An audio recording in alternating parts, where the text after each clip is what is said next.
Hi, I'm Kevin Eikenberry, and I'm here to help you reach your potential as a leader and a human being. Welcome to Remarkable TV. Today we're talking about what independence means to you as a leader. Are you ready? Let's get started.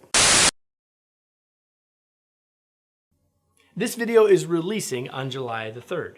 So many people, if you're watching on the day we release this, are thinking about a holiday tomorrow. A holiday that most people call the 4th of July.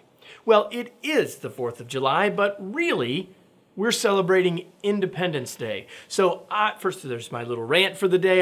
We're not talking about the 4th of July, we're talking about Independence Day. And so that's why we're talking about independence today. But the message that I'm going to talk about today doesn't just apply early in the month of July, but it applies at any time. And really the question is, what should we be thinking about independence as a leader? Well, here's the first thing. We all pretty much know this. People want it. People want independence. They say they do, and they do. People would like to have the chance to do their work and to have the freedom to do their work and to have some space in which to do their work, both mentally and physically.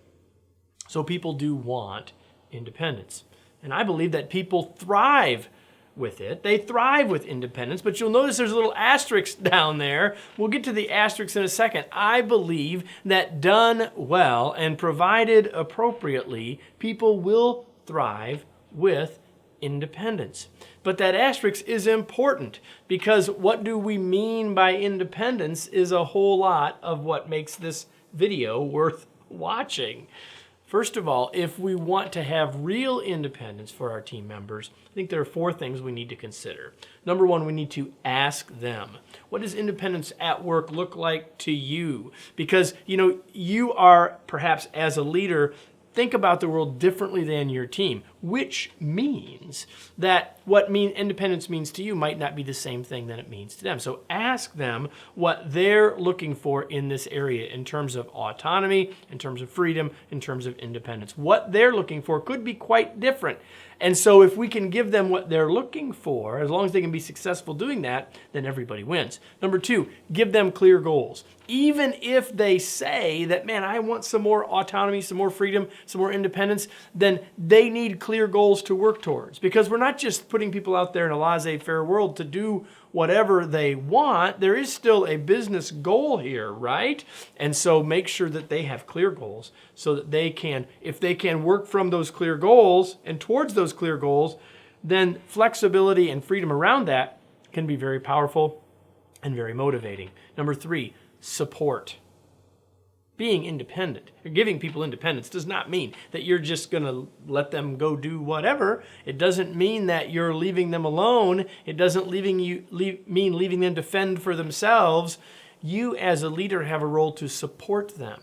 Once you've talked about this and you can determine with them what levels of types of support that they need so that they can be independent. You see, independent does not mean alone.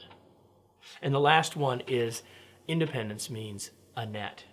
People do their best work when they know they're not going to fall to their ultimate demise. People do their best work when they know there is a net that keeps them from true failure. People want independence. If you're watching this with me in early July, then happy Independence Day.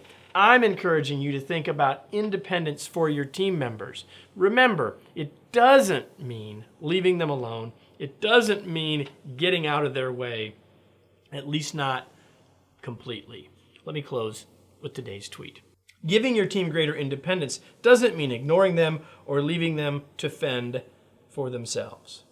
I don't know if you know this, but we created a series of videos somewhat like this one, although all built around a short story or vignette that we call 13 Days to Remarkable Leadership. And these 13 videos come to you once you raise your hand and sign up, and you will get these 13 videos, one a day for 13 days. Everyone has a story and a message and a tool that you can download to help you apply that message.